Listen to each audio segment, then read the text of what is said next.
बता रहे हैं। प्राइस लीडरशिप मॉडल शुरू से आपको बताता हूँ, कल बीच में नेट का इशू बन गया था। प्राइस लीडरशिप मॉडल में एक मार्केट में बेशुमार फर्म्स हैं उस प्रोडक्ट को बेचने वाली, लेकिन वो तमाम फर्म आपस में एक अपना एक लीडर वो डिसाइड कर लेती हैं कौन होगा। अब लीडर डिसाइड करने के पीछे रीजंस कौन कौन से होते हैं, ये यहाँ पे 4 पॉइंट लिखे हुए हैं। सबसे पहले मैं ये इसकी डेफिनेशन पढ़ रहा हूँ। Price leadership model is the situation where the firm sells at the price which is settled by a leader. All the firms in the oligopoly tend to sell at this price because they are unable to compete with the leader. Leader firm may have the following features. Having low cost, सबसे उसको cost minimum पड़ रही है, इस वजह से वो leader है। या कैप्चरिंग मोर मार्केट शेयर, शेयर उसके पास बहुत ज्यादा है, डिमांड उसके पास ज्यादा है, लोग उसकी वजह से ही आप आपके पास भी आते हैं, आपकी चीज खरीदते हैं, तो उसके पास शेयर ज्यादा। Prominent firm in the market, उसका एक नाम है, पुरानी फर्म है, दूर से ही पहचानी जाती है, या लोगों को उसकी मशहूरी है दूर दूर तक। Active firm in the market, तो वो एक्टिव फर्म है, 24/7 ओपन है, उसमें कोई इतनी हर्डल नहीं है, और बीच में वो डीएक्टिव नहीं होती है, हमेशा एक्टिव है। ये इनमें से कोई रीजन हो सकती है जिसकी वजह से वो लीडर है। अब there are two model in price leadership model. सबसे पहला है price leadership by low cost, price leadership by dominant firm. दो तरह से आप इसको देख सकते हैं। एक तो आपने प्राइस लीडरशिप इस बेस पे मानना कि वो लो कॉस्ट थी, और दूसरा वो डोमिनेंट थी इस बेस पे। डोमिनेंट को बाद में देखते हैं, अभी फिलहाल हम ये देख लेते हैं कि हमने उसको लीडर इसलिए माना है क्योंकि वो मार्केट में सबसे लो कॉस्ट फर्म है। तो लो कॉस्ट फर्म की आगे भी फर्दर दो हेडिंग सब हेडिंग बनती हैं। लो cost price leadership model y equal share और अनइक्वल शेयर। इसमें दो केसेस हैं, दोनों में मामूली सा फर्क है, ध्यान से समझ लेना इक्वल और अनइक्वल शेयर में क्या बात है। अब मॉडल ऑफ इक्वल शेयर, ये ऊपर ये डेफिनेशन पढ़ने की जरूरत तो नहीं है ना। In both model price is settled where MCMR के इक्वल होगा। प्राइस तो उधर ही सेटल होते हैं, ये हमें पता ही है। प्राइस एंड आउटपुट डिटरमिन करने का रूल ही है। Leader maximise the profit, but it is not necessary that small firms और the followers will also maximise their profit. Leader ने अपनी प्रॉफिट तो मैक्सिमाइज करनी है, मतलब वो प्राइस एंड आउटपुट उस पॉइंट पे सेटल करेगा जहां पे एमसीएमआर के इक्वल होगा। बाकी उसने अपने स्मॉल फर्म्स को नहीं देखना, उनका प्रॉफिट मैक्सिमम हो रहा है या नहीं हो रहा, ये एम नहीं है प्राइस लीडरशिप मॉडल में। अच्छा, इक्वल शेयर और अनइक्वल शेयर। पहले मॉडल ऑफ इक्वल शेयर को देख लेते हैं। लीडर फर्म में allow equal share equal to its own production. एक केस ये हो सकता है कि अगर मार्केट में बेचने वाले दो ही हैं, और उन दो टोटल मार्केट में डिमांड 100 की है, 100 में से दोनों 50-50 का इक्वल शेयर बांट लेंगे, लेकिन प्राइस क्या रखी जाए। उन दोनों में से जो लीडर है, लीडर की प्राइस एंड आउटपुट जिस पॉइंट पे डिटरमिन होगी, लीडर ने बताना है ये प्राइस रखिए, उसी प्राइस को दूसरे ने फॉलो करना है, यूनिट बराबर बेचने हैं। प्राइस उसकी लीडर की मानी जाएगी। समझ लग रही है बात? जी जी सर। ये बात है इसमें सिर्फ। और यहाँ पे ये दो एमसी कर्व बन रहे हैं, मैं बता देता हूँ। एक एमसी ए का है, एक एमसी बी का है। तो बी फर्म वो हाई कॉस्ट फर्म है, ए फर्म वो लो कॉस्ट फर्म है, इसलिए उसका मार्जिनल कॉस्ट कर्व भी नीचे है। तो जारी बात है, फिर ए लीडर हुआ ना, यहाँ पे हमने फर्स्ट कर लेना है ए लीडर है। तो ए की अगर आप वो देखें, प्राइस एंड आउटपुट किस पॉइंट पे डिटरमिन हो रही है, एम आर जहां पे इंटरसेक्ट करता है, ये एम आर का कर्व है। अब एम आर इंटरसेक्ट कर रहा है ए फर्म को इस पॉइंट पे, जी सर। इस पॉइंट पे। क्यू ए आ जाएगा आउटपुट। तो मतलब ये ओ है, ओ से जी सर। लेके क्यू ए, ये आउटपुट बेचनी है ए ने। अब इसी को ड्रैग करके फर्म ए जो कि लीडर है, ये ले गई ऊपर, और ये पॉइंट आ गया प्राइस का। किसका? प्राइस का। अब यहाँ पे थोड़ी सी गड़बड़ है, ये पी बी लिखा हुआ है, ये असल में पी ए है। ये ओके ए सर। ने प्राइस सेट की है। समझी बात? जी सर। अब बी को अगर देखा जाए, अब बी का तो यहाँ पे बन रहा है, और अब यूनिट उसके इतने बन रहे हैं, प्राइस उसकी ये बन रही है, प्राइस उसकी ये बी की है। ज्यादा इसलिए बन रही है क्योंकि ये हाई कॉस्ट फर्म है, लेकिन ये पी बी प्राइस चार्ज कर नहीं सकती, इसने लीडर की माननी है, और लीडर कहता है पी ए पे प्राइस रखें। तो पी ए पे अगर प्राइस रखेंगे, तो ये तो डिसाइड लीडर ने कर लिया कि यहाँ से लेके ओ क्यू ए ने बेचने हैं। तो पीछे आपकी ये टोटल मार्केट की डिमांड इतनी है, ये मार्केट की डिमांड कर जा रही है यहाँ से लेके यहाँ तक। Okay sir. तो टोटल डिमांड आपकी बन रही है यहां तक। तो पीछे जो रिमेनिंग पोर्शन बचा यहां से लेके यहां तक, ये बेचेगा बी। अब वो शेयर आप देख लो, ए का और बी का आपको दोनों बराबर लगेंगे। डायग्राम बस जी आपने सर। इस तरीके से बनानी है कि ये दोनों का शेयर बराबर बराबर हो। और ये इसकी प्रैक्टिस करके मुझे चेक करवाओगी तो पता चलेगा। जी जी सर। ये ये ये देख के लग रहा है ना कि इक्वल शेयर है। जी सर। तो आपने ये डायग्राम बना के मुझे आज ही चेक करवानी है। ये हो गया मॉडल ऑफ इक्वल शेयर।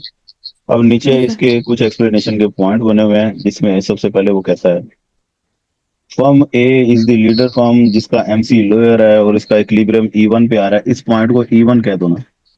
और ये ऊपर बी वाले को E2 कह दो। इधर ए बी बोला हुआ है एक्सप्लेनेशन में, उसने E1 E2 बोला हुआ है। ठीक। जी sir. Producing O Q A, इसको छोड़ दो, ये नहीं है समझो। ओ क्यू ए इतना वो प्रोड्यूस कर रहा है, और for price O P A. और पीछे ये जो बचा क्यू ए क्यू, ये फिर बी ने बेचना है ना। जी सर। आगे वाले पॉइंट में यही कुछ इस तरह का लिखा होगा। ये जी, firm B is following the firm to leader, it is at equilibrium E2 पे है, producing OQB for the price OPB, but it can not charge this price because the leader firm settle the price OP1। So जी ये sir. भी follow करेगी इसी price को। Number 3, the total demand at OPA is OQ, as OQA is sold by leader firm, so QAQ, इतना ही था ना B का, जी sir. Will be sold by the following firm. यहाँ पे OQA QAQ दोनों हो गए बराबर। ये कहानी हो गई इक्वल शेयर की खत्म। इसमें कोई दिक्कत? नहीं सर, आसान था। अब आगे मॉडल ऑफ अनइक्वल शेयर है। अनइक्वल शेयर की कहानी सारी सेम टू सेम है, सिमिलर है। फर्क सिर्फ ये है कि जहां पे लीडर फर्म की प्राइस एंड आउटपुट डिटरमिन हो रही है, वहां पे उसका मार्केट शेयर ज्यादा बन रहा है, और जो रिमेनिंग डिमांड है वो उसका शेयर कम बन रहा है। यानी कि ज्यादा शेयर लीडर अपने पास रखेगा, और कम शेयर जो रिमेनिंग छोटी मोटी फर्म है उनको देगा। अगर जी सर। एक मार्केट में दो ही बेचने वाले हैं, तो फर्ज कर लो कि लीडर 60 या 70 अपने पास रखेगा, प्राइस भी अपनी मर्जी की चार्ज कर रहा है, और क्वांटिटी भी अपनी मर्जी की चार्ज कर रहा है, क्वांटिटी भी ज्यादा। तो जो रिमेनिंग बच गए हैं 40 या 30, वो दूसरी फर्म बेचेगी। तो ये बन गया model of unequal share. This model explains the situation in which leader firm decides to allow unequal share of the following firm. यहाँ पे अगेन कहानी वही है कि ये मार्जिनल कॉस्ट ए की ये लो है, बी की हाई है, इसी वजह से ए लीडर है। लो कॉस्ट की बेस पे तो हम लीडर मान रहे हैं इसे।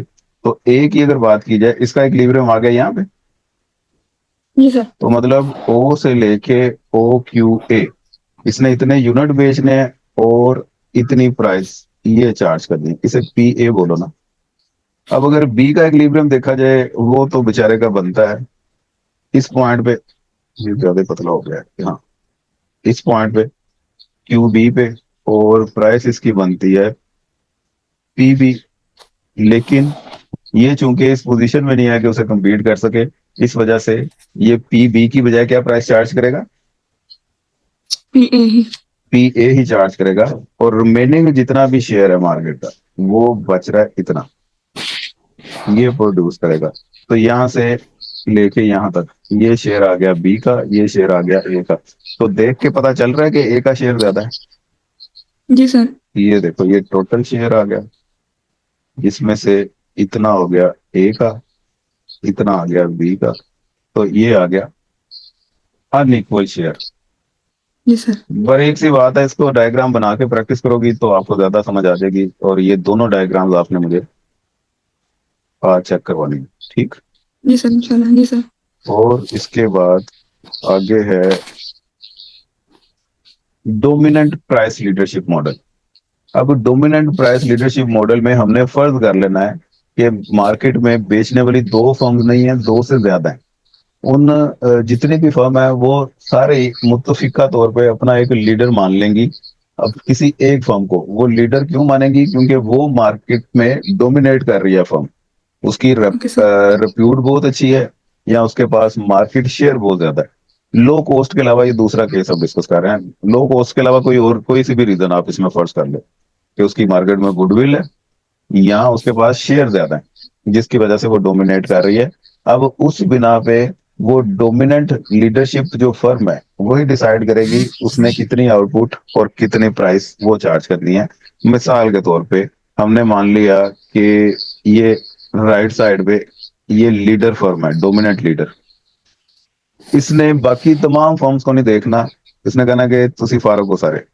इसने अपना इक्विलिब्रियम का फार्मूला देखना है, एम सी एम आर किस पॉइंट पे इक्वल हो रहा है इसके, ये आ गया इसका एम सी।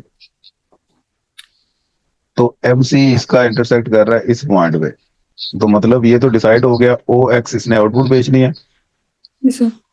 और पी इसने इसके प्राइस रखनी है। समझ लगी बात? जी जी सर। अब पीछे जितनी भी छोटी मोटी फर्म्स हैं उनका इक्विलिब्रियम बेशक जहां पे भी आ रहा है इसको उससे गर्ज नहीं है। अब अगर उन छोटी मोटी फर्म्स का सभी का अगर इक्विलिब्रियम देखें तो उनकी डिमांड और सप्लाई इक्विलिब्रियम में आ रही है इस प्राइस पे, और इतनी क्वांटिटी अगर बेचें तो वो सारी फर्म्स उत्पादन में होती हैं, लेकिन ये प्राइस वो चार्ज कर नहीं सकती। क्यों? क्योंकि लीडर ने मना किया हुआ है। तो लीडर ने बोला आपने प्राइस ये चार्ज करनी है, तो ये ओके सर। प्राइस मार्केट में चार्ज होगी। और अगर ये प्राइस चार्ज करें तो फिर एक मसला ये आ जाता है कि ये जो छोटी मोटी जितनी भी फर्म्स हैं वो लॉस में तो नहीं ना जाएंगी, उन्होंने इतना ही मामूली सा प्रॉफिट कमाएंगी और वो सप्लाई उनकी इतनी आ गई। लेकिन इस प्राइस में डिमांड इस चीज की यहाँ पे है, ओके। इतनी सप्लाई कर रही है जबकि डिमांड कितनी है, इतनी। X two. तो ये पोर्शन पूरा जो मैंने शेड कर दिया है इसे फिर बेचेगी ये डोमिनेंट फर्म। Okay sir. और ये जो शेड मैंने कर दिया है ये असल में इसके इक्वल ही होगा। दोनों एक ही बात है ना? जी सर। ये कहानी है डोमिनेंट प्राइस लीडरशिप मॉडल की, जिसमें हमें ये पता चल गया कि यहाँ से लेके यहाँ तक इतना छोटी मोटी जितनी भी फर्म्स हैं वो बेच रही हैं, और यहाँ से लेके यहाँ तक ये आपका मार्केट का लीडर वो बेच रहा है, और प्राइस ये ही चार्ज की जा रही है।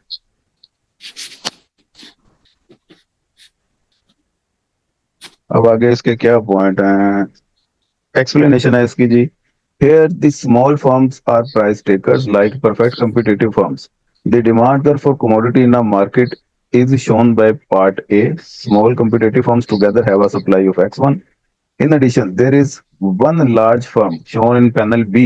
Leader firm faces the demand curve XD determined at the market demand minus the supply of small firms. Leader's minor revenue is MR and minor cost is MC.